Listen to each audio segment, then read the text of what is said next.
umugeni wa Yesu yararimbishijwe arareba kinyana muruhongore. Reka nkubwire mukunzi wanjye niwe utabizura baruta usana imparage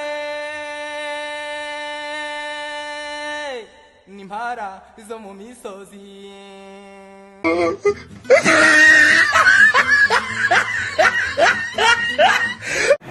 kabaye oya ababyeyi b'iki gihe hararyamye nta n'isoni niko musore uraryamye we n'umugati nta n'uwari none we ngo uraryamye musore ikize byo kujya gushaka umugati nta soni uraryamye we turabwirwa musore cya gushaka amafaranga.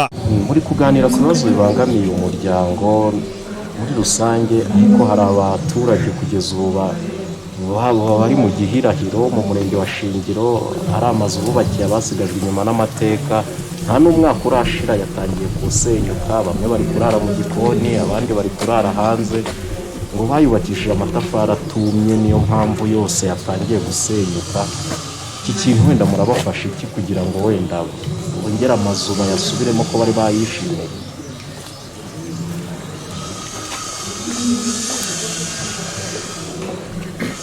murabafasha iki muyobozi? murakoze cyane.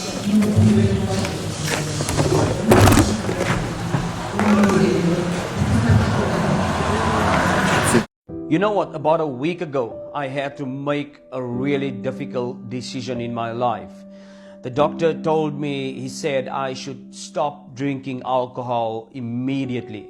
Those were his words. He said immediately. Wow. And it was really difficult for me to accept, you know, but at the end of the day, I had to make that decision.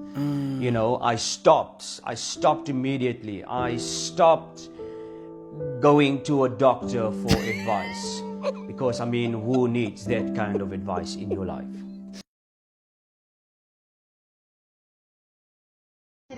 Ngenda kwikundira kubera ubwiza bwawe haleluya Patrick ngenda kwikundira kubera ubuntu bwawe haleluya Patrick ngenda kwikundira ino ndirimbo mimbye haleluya Patrick ngenda kwikundira uyu mvuyiteho haleluya Patrick ngenda kwikundira iyo nkubonye gutya haleluya Patrick ngenda kwikundira.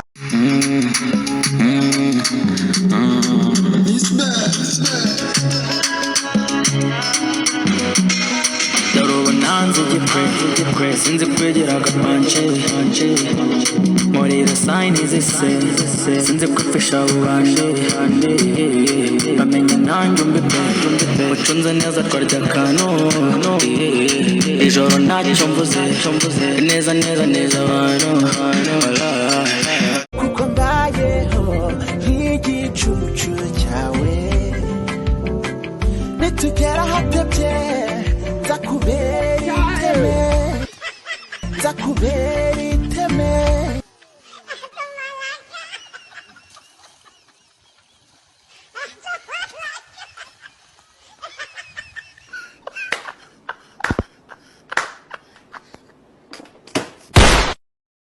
Zisekeje